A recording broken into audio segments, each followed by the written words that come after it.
आज की वीडियो में हम पढ़ने वाले हैं क्लास 7 का ज्योग्राफी लेसन 9 हम स्टार्ट कर रहे हैं। लेसन 9 का नाम है मानव पर्यावरण अंतःक्रिया थार प्रदेश में जल जीवन। आज की वीडियो में हम इस चैप्टर को पढ़ेंगे, देन नेक्स्ट वीडियो में इस चैप्टर में दिए गए क्वेश्चंस को देखेंगे। क्लास 7 ज्योग्राफी का प्लेलिस्ट आपको इसी वीडियो के नीचे डिस्क्रिप्शन बॉक्स में मिल जाएगा, अदरवाइज आप आई बटन में जाकर क्लास 7 ज्योग्राफी का प्लेलिस्ट देख सकते हैं। चलिए इसी के साथ हम आज का वीडियो स्टार्ट करते हैं। तो जैसा मैंने आपको कहा था, क्लास 7 ज्योग्राफी चैप्टर 9 का नाम है मानव पर्यावरण अंतःक्रिया थार प्रदेश में जनजीवन। अब देखिए थार क्या है, आपको पता है थार क्या है? थार एक मरुस्थलीय जगह का नाम है, ठीक है। यानी कि थार रेगिस्तान का नाम है। मरुस्थल, रेगिस्तान ये सब एक ही होता है और उस रेगिस्तान का नाम है थार, ठीक है, जो हमारे भारत में ही है। भारत में कहाँ पर है और वो कौन से क्षेत्र में पड़ता है, ये सारा चीज आपको इस वीडियो में देखने को मिलेगा। इस चैप्टर से आपको बहुत कुछ सीखने को मिलेगा, तो वीडियो में लास्ट तक आप लोग बने रहिए। तो चलिए हम लोग देखते हैं कि थार प्रदेश में रहने वाले लोगों का जनजीवन कैसा है, वहाँ का रहन सहन कैसा है, वहाँ पर लोग किस तरह से पर्यावरण के अनुसार अपने आप को ढाले हुए हैं। चलिए स्टार्ट करते हैं। घर में घुसते ही रवि दीवार पर टंगे कैलेंडर को देखने लगा।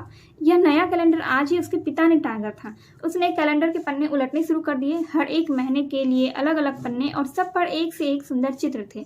रवि की नजर जून महीने के पन्ने पर छपे चित्र पर ठहर गई। दूर दूर तक फैले बालों में एक आदमी सिर पर पगड़ी बांधे और पूरी आस्तीन का कुर्ता पहने ऊंट की नकेल पकड़े जा रहा था। वह तस्वीर उसे बहुत सुंदर लगी, ठीक है। देखिए रवि नाम का एक बच्चा है जो कि अपने घर में घुसते ही दीवार पर टंगे कैलेंडर को वो देखने लगा। और कैलेंडर में वो क्या देख रहा था, उसने जून महीने का जो पन्ना था उस पर एक चित्र छपा हुआ था जिसमें कि दूर दूर तक बालू फैला हुआ था और एक आदमी ने सिर पर पगड़ी बांधे हुआ था और पूरी आस्तीन यानी कि फुल स्लीव का पूरी बाजू का वो कुर्ता पहने हुआ था और ऊंट की नकेल पकड़े जा रहा था, ठीक है। पूरी आस्तीन का उसने कुर्ता पहना था और ऊंट की नकेल पकड़ के वो जा रहा था। ऊंट की नकेल, देखिए नकेल आप लोग शायद समझते होंगे। नकेल जो होता है जैसे कि ऊंट के नाक में रस्सी लगी हुई होती है, तो उसको पकड़ के जा रहा था वो आदमी, ठीक है। तो वो चित्र उसको बहुत सुंदर लगा, लेकिन एक बात समझ में नहीं आई। उसने अपनी माँ से सवाल किया, माँ उनके महीने में तो गर्मी पड़ती है, लेकिन इस तस्वीर में यह आदमी भरी दोपहरी में ऊंट लेकर बालू में चला जा रहा है और उसने इतने अधिक कपड़े पहने हैं, इसे तो और भी गर्मी लगती होगी।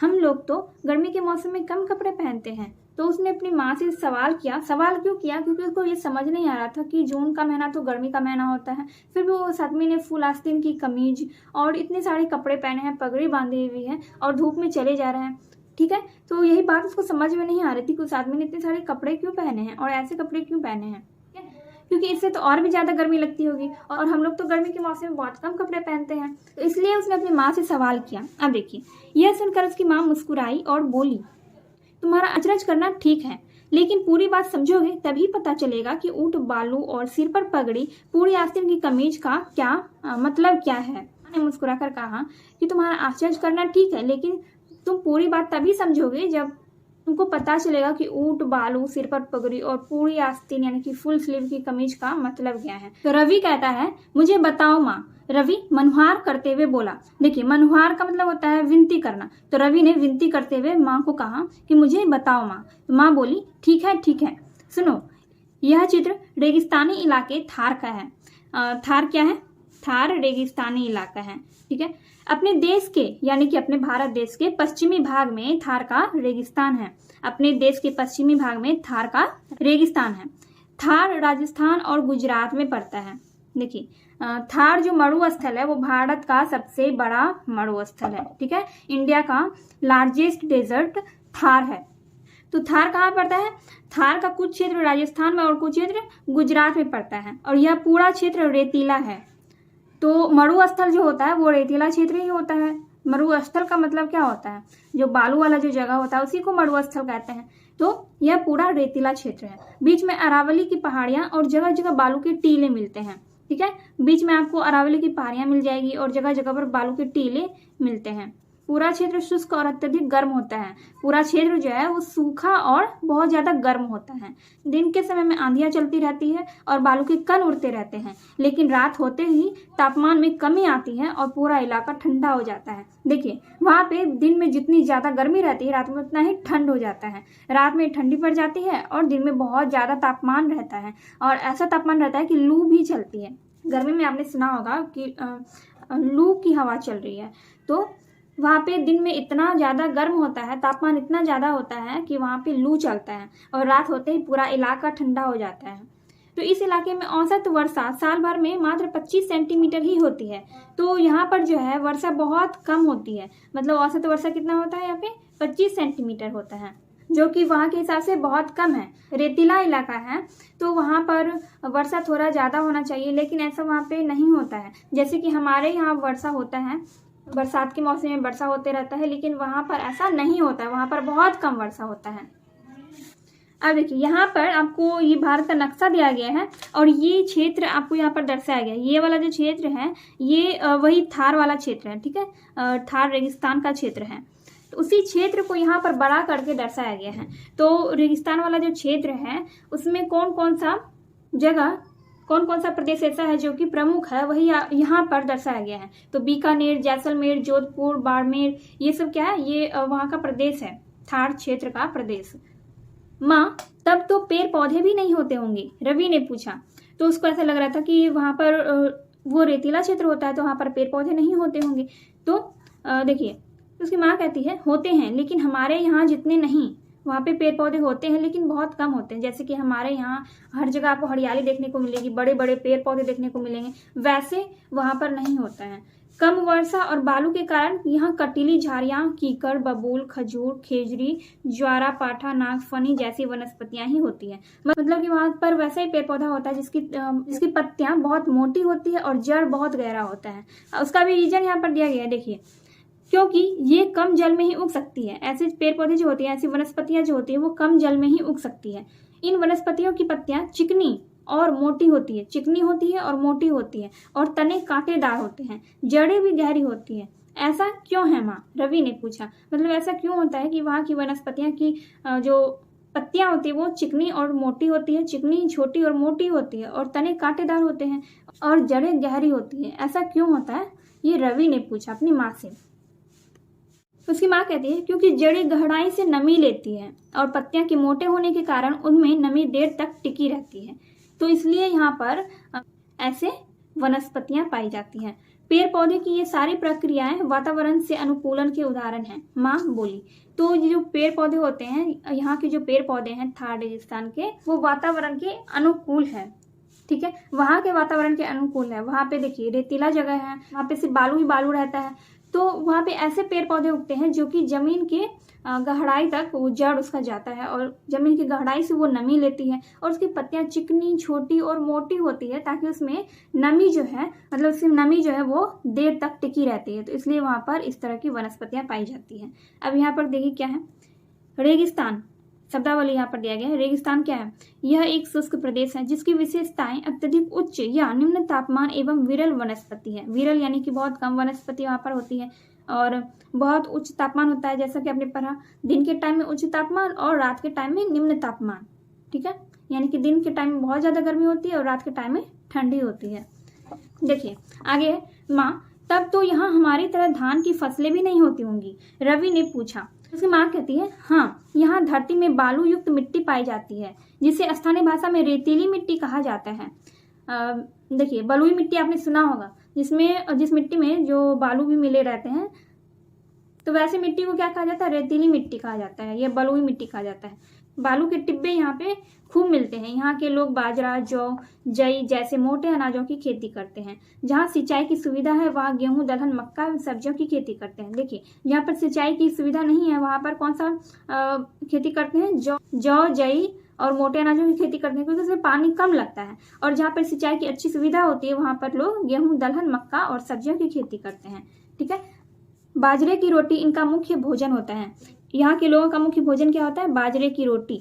और ऊंट इनके यातायात एवं परिवहन का मुख्य साधन होता है। देखिए ऊंट इनके यातायात यानी कि कहीं आने जाने के लिए उनका मुख्य साधन क्या होता है, ऊंट।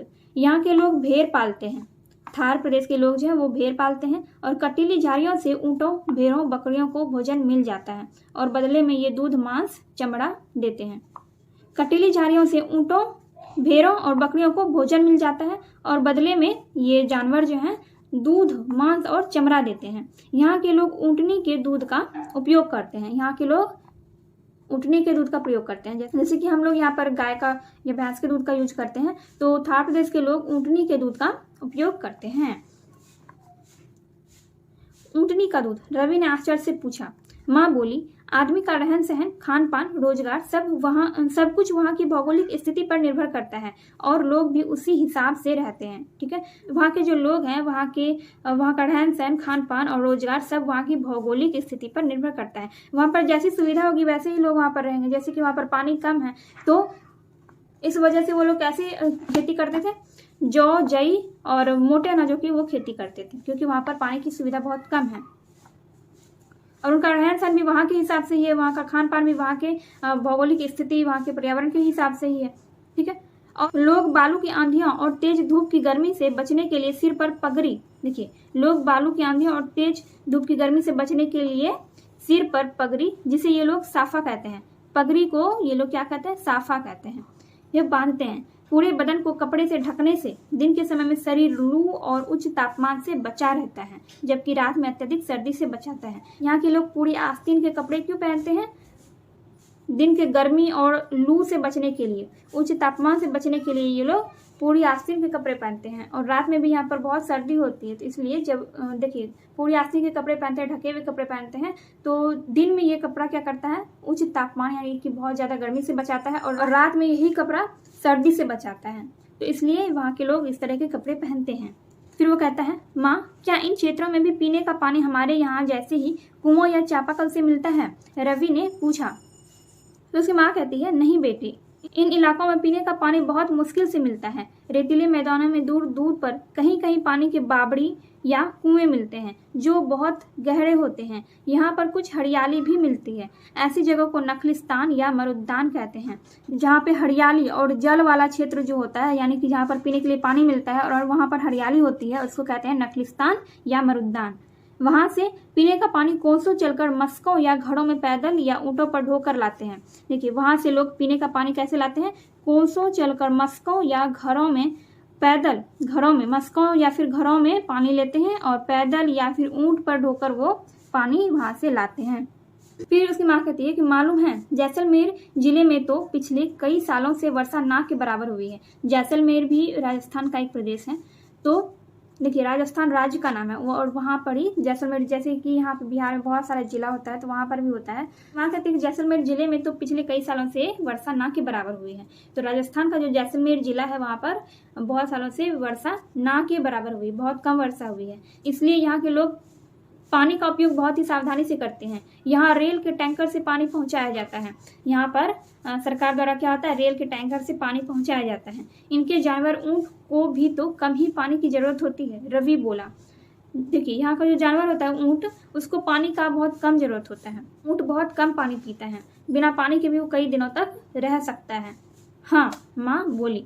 फिर रवि कहता है कि माँ सिंचाई नहीं होने से यहाँ के लोग क्या काम करते होंगे? रवि की आंखों में आश्चर्य और बेबसी का भाव था।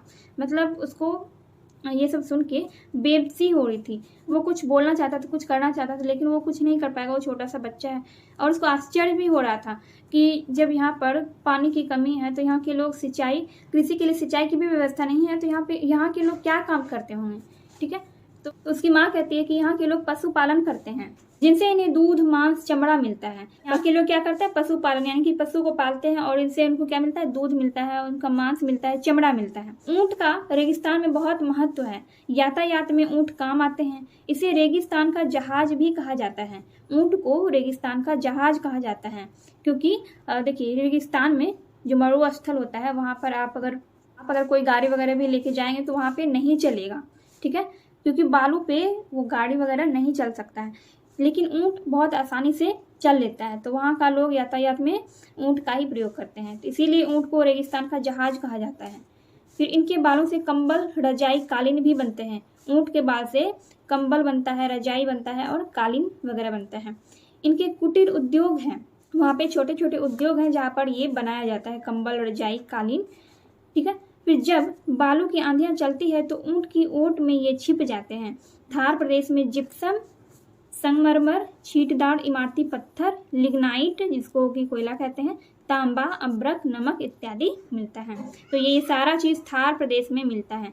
संगमरमर एवं लाख की मूर्तियां, चूड़ियां, हाथी दांत की वस्तुओं की नक्काशी, कपड़ों की रंगाई और छपाई इनका मुख्य व्यवसाय है। तो थार प्रदेश के लोगों का मुख्य व्यवसाय क्या है?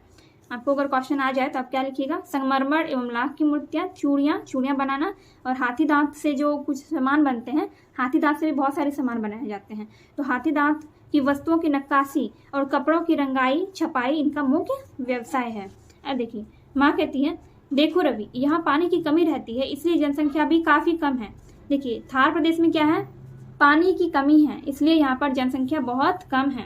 छोटे छोटे गांव कुआं बावड़ियों के इर्द गिर्द ही बसते हैं। देखिए, जहाँ पर छोटे छोटे कुआं हैं, बाबरी वगैरह है, तो वहीं आसपास लोग बसते हैं। थार रेगिस्तान के क्षेत्र में बसे मुख्य नगर बीकानेर, जैसलमेर, बाड़मेर और जोधपुर हैं।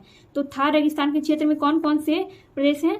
बीकानेर है, जैसलमेर है, बाड़मेर है और जोधपुर है। ये 4 प्रमुख प्रदेश हैं। पानी की कमी को दूर करने के लिए सतलज नदी पर बांध बनाकर इंदिरा गांधी नहर, जिसे राजस्थान नहर भी कहा जाता है, बनाई गई है। पानी की कमी को दूर करने के लिए क्या किया गया है? सतलज नदी पर बांध बनाकर इंदिरा गांधी नहर, जिसको कि राजस्थान नहर कहा जाता है, वो बनाया गया है। इस नहर से बीकानेर, गंगानगर, जैसलमेर जैसे जिलों में सिंचाई की सुविधा बढ़ी है।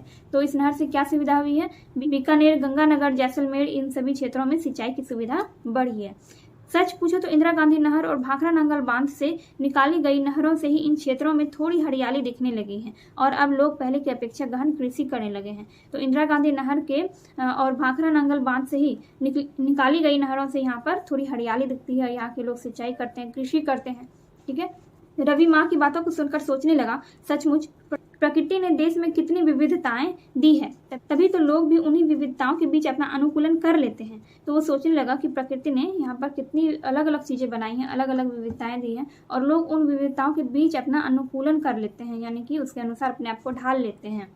अपनी माँ से कहता है, क्या हम लोग कभी थार के रेगिस्तान घूमने चलेंगे? तो उसकी माँ कहती है, क्यों नहीं, इस बार दशहरे की छुट्टियों में हम वहीं घूमने का कार्यक्रम बना रहे हैं, माँ ने प्यार से कहा। तो रवि माँ ही मन थार के रेगिस्तान के लोगों के जीवन की कल्पना करने लगा। तो यहाँ पर ये चैप्टर कंप्लीट हो गया। आई होप आपको ये पूरा चैप्टर अच्छे से समझ में आ गया होगा। एंड हम नेक्स्ट वीडियो में इस चैप्टर में दिए गए क्वेश्चंस को देखेंगे। एंड ये वीडियो अगर आपको थोड़ी सी भी हेल्पफुल लगी हो तो वीडियो को लाइक कीजिए, कमेंट कीजिए और अपने दोस्तों के साथ वीडियो को शेयर कीजिए।